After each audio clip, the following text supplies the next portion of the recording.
What's happening, my beautiful people? My name is Mike, and today, my friends, we're gonna talk about the future. What was good in FIFA 17, but what needs to happen in FIFA 18? What needs to be changed? And in my mind, as a gameplay and a FIFA enthusiast, when you're measuring replay value, there's only one equation. Game modes plus gameplay equals replay value. If you think I'm a liar, let's look at FIFA 17. The gameplay has a couple major flaws, but we're still playing FUT Champs right now, currently, because that game mode is that addicting in terms of, can I improve my results? I can measure everything that's happening. There's qualification for events, there's training, there's the possibility of getting matched up against other amazing players or pros. If you agree with some of the points I discuss in this video, please drop a thumbs up. That tells me I'm not just going off on a tangent. The subscribers, the viewers, they share your opinion. And in the comments, I want to open this up for a lot of transparent dialogue. What points did I miss? What should I have talked about or maybe made a bigger focus point? And I would love for you guys to list your top 3 changes going into FIFA 18. If you were EA, and you had the power, you could change anything you wanted. What's number 1, number 2, and number 3? Comments down below. Quick side note, Team of the Season is taking place right now, right here. If you do need cheap codes or cheap games, head on over to g2a.com. The links will be down below in the description. Use Dirty at checkout. Got the coffee. Big shout out to Spence. Love the hashtag attire. Let's begin with the game modes, and I want to start with career mode, where every year I find myself in a similar position as a consumer. Do I think EA will make changes?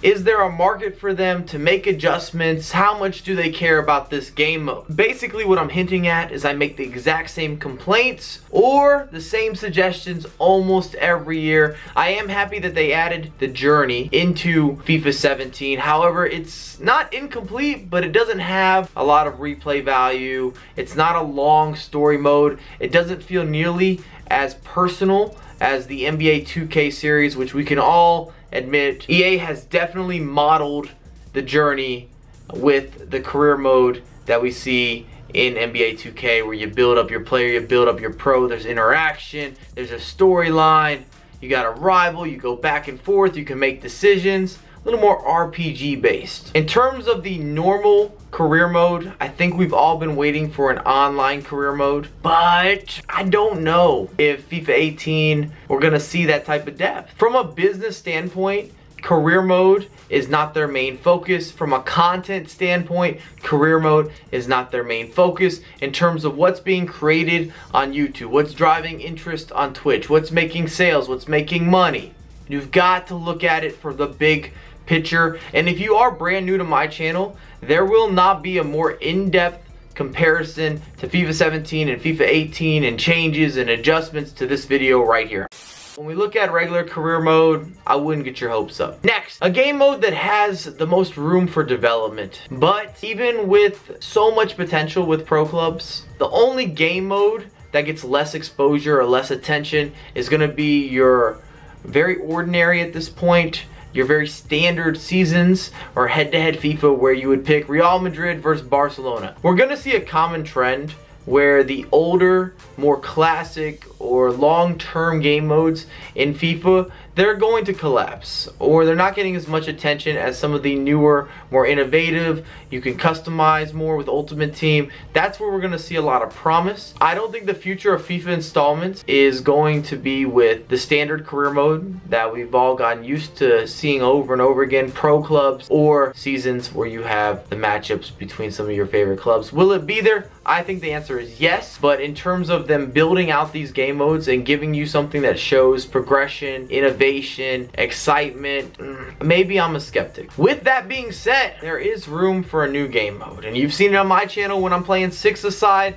I think EA would look to make a 5-a-side game mode, sort of like a FIFA Street, but still using the same engine. I think they might even be able to incorporate this game mode within the journey, which would be a fantastic as way back would say, addition to the game. It just provides more replay value for the casual fan and the hardcore fan that just wants something new. I'll give you an example. When EA introduced skill games into maybe FIFA 14, I spent hours and hours playing those skill games because I feel like it allows you to learn some of the intricacies that are introduced into new installments, and you can get used to the gameplay, you can warm up to a match, and I just enjoy them. Can I beat my score? Can I compete with my friends? And that's a simple game mode that I guarantee applies to the casual player, which EA wants to hit this market. They gotta hit the casual, but it's also gonna apply to the pro or the hardcore with the 5-a-side or the 6-a-side inclusion. I also think EA could make it simple and just adjust the sliders. You can even mimic the NBA Jam series, maybe 2-on-2, 3-on-3. I'm good with that as well. I wanna have that arcadey feel. I don't necessarily always want to play a very focused simulation of a football match. I want to shift gears, and now we're going to talk about FIFA Ultimate Team. Specifically, I'd like to start with FUT Champions. This is the best addition, the most valuable asset to the EA franchise we have seen in a long time. What they did in FIFA 17 with this game mode is remarkable. If you're a long-term FIFA consumer, we haven't seen esports integrated with FIFA since Virgin Gaming days, which would have been 2012 and 2013, I believe. And that was not the same as EA being involved or invested in that integration. It was more of a contract that Virgin was surely paying a bunch of money to have some advertisement where you could actually play games for money via the FIFA installment. You didn't need to go to an external website. That was ahead of its time, but it wasn't done properly. And FUT Champions is an example of something that is being done correctly by EA. Clap it up. We've seen this year many players become stars. Let's look at my teammates, for example. I've known Yvonne, I've known Tass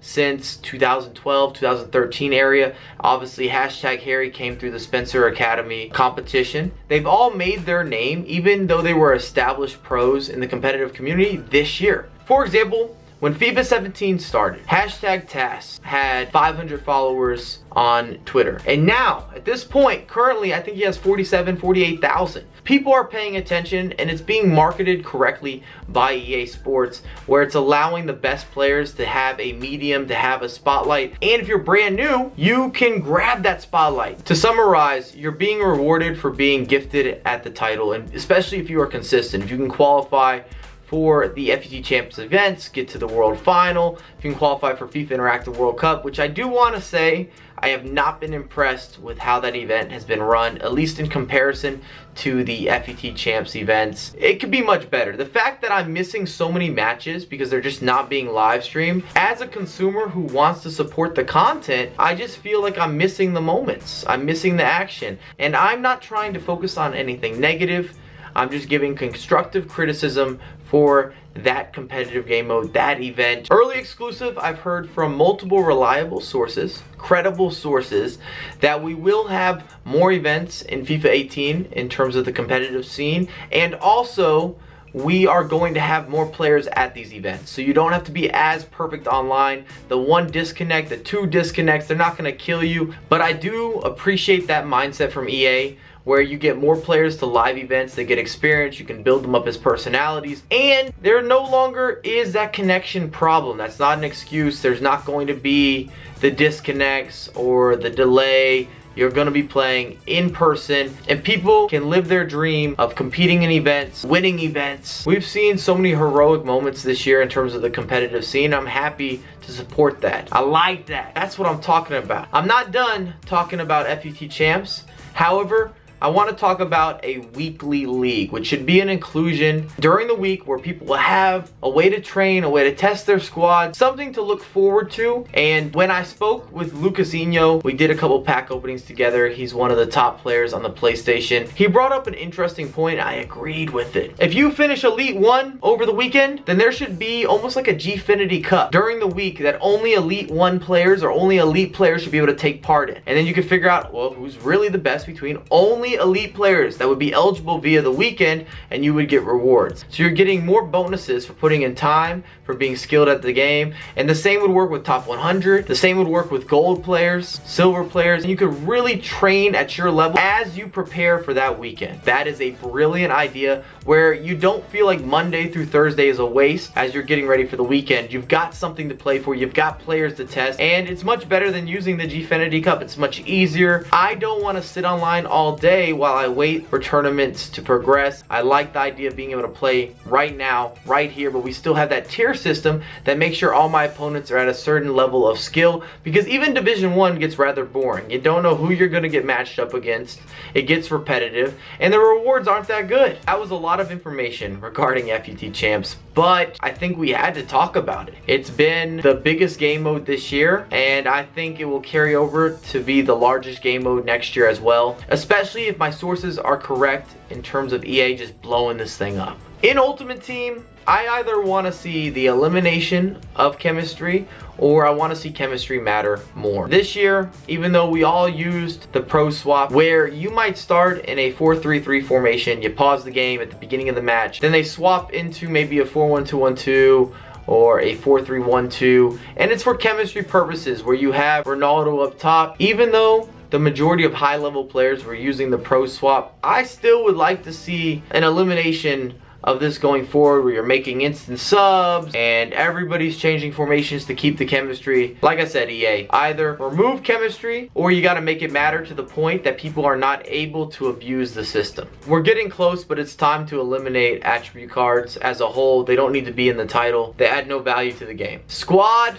Builder challenges. What a magnificent way to manage the market. There's a genius there at EA for implementing these SBCs where you as a player are kind of in a debatable position. Oh, is this guy gonna be worth it? Do I have these players in my club? How much is he gonna cost? I can't trade him anymore. How many weekend leagues am I going to use this player? This allowed FUT traders to shine, people that can predict the market to get ahead. And if you're a collector and you have many players in your club throughout the year, there was always value at different points, because we saw bronze players were needed sometimes, silvers at other times, this league, that league. Oh, we need some gold, we need some special, you name it. 2 thumbs up for squad building challenges. I like it. I've spent a lot of time putting some of these together, trying to figure out the best hybrid or how I can save coins in order to get this player. EA has to improve the rewards for winning Division 1. 15,000 coins for getting 8 wins out of 10 matches. It's just not what's up. In order to do that consistently, you are a top tier player and you deserve some bonus coins. Not to mention, playing 8 to 10 matches is at least 3 hours of your time. We got our first big announcement that happened at EA Play. Icons, formerly known as Legends, have been announced for both platforms, the PlayStation and the Xbox. And I'm wondering to myself, are we gonna see all the previous Legends turn to becoming icons on the PlayStation? Are they gonna be identical? I would still love to see a Pokemon Blue and a Pokemon Red variation between platforms, where the PlayStation has a few legends you can't get on the Xbox. The Xbox has a few legends you can't get on the PlayStation. I think it's good marketing for EA, especially if they don't have some sort of contractual agreement that makes it where it has to be exclusive here or exclusive there. The point being, having legends on both platforms is good for the culture. That takes us to a close with game modes. And I'm not gonna lie, I think that's gonna be the longer segment in this video. When I'm analyzing gameplay, there's a 1, there's a 2, and there's a 3. Number 1, AI defending, that's gotta go. EA, you've gotta make it more manual. You could still make it for the casual gamer, but this year it's been ridiculous. I know people that are unable to defend on their own. They can finish Elite 1. That should never be possible. I don't care what kind of squad they have. I don't care how good their offense is. Should never be possible. If they don't know how to play defense, then it's time for them to learn. Do not allow the AI to do everything. The interceptions, the tackles, the block shots. Oh, the block shots this year. They slide for everything. In fact, in many circumstances, in scenarios in FIFA 17, it benefits you more to not be controlling the defender. That's sad. I never want to play a FIFA title like that again. You've heard the complaints, you've seen the Reddit posts, you've seen the YouTube videos. EA, get rid of the AI auto defending. If we're being honest, we had a lot of potential with FIFA 17. It's just a matter of a couple flaws that are so big, and it starts with AI defending. It's number one for a reason. That are so large, that are so drastic, that are so dramatic. They actually ruin the experience from a gaming perspective when playing this year's installment. 2, the shielding's got to be dumbed down quite a bit as well. We can just sit there and hold shield. I don't need to be in the corner. I can be in the middle of the pitch. I can be with a defender. I can be with a midfielder. I can be with a striker. If he's physical, I'm just going to hold it down. That's not good for the future of the game either. It's too easy to slow the tempo. The 360 shield, I get it. It was a new feature. And anytime EA announces new features, new integrations, new gameplay options, they always make them too overpowered. They always fail to have the correct balance. So alright, it's a learning experience. The shielding's not the major issue. It's all about the AI defending this year. 3, can we have the return of skill moves? And part of the problem with doing skills in FIFA 17 is the AI defending. Because if you're not controlling your defenders, well, guess what? They're not going to react to me doing skill moves. I can't bait somebody that's not controlling any of the defenders to fall for a skill move, to set it up with a pullback. And I want the combinations. I want to be able to analyze my opposition and truly take advantage with skills. I miss that attribute. I miss that characteristic. Last year, FIFA 16, I didn't like the game very much. But FIFA 15, I enjoyed that title. The replay value was through the roof because of the quick skilling and the manual defending, and it was a faster paced title. So we're going to see what kind of package we get in FIFA 18. But those are my 3 major complaints or major areas that I'd like to see improvement. Other than that, I felt that FIFA 17 was and is a good title. The last point we have to discuss, servers. And it's good that we have dedicated FUT Champions servers. And that means you can't get DDoS. You can't get knocked off the servers. However, if I get a disconnection from those same dedicated servers and I'm gonna get a loss, that ruins everything for me. Sometimes that affects 4 or 5 matches, and when it's this tight, it's this competitive, and my internet didn't go down, my power didn't go out, I just lost connection to the server, I should not get a loss. Especially not if I was winning. If you get a disconnect in a game, you should get a chance to reconnect in that match. It can only happen once, so we're not gonna have people just over here taking the Ethernet out and putting it back in.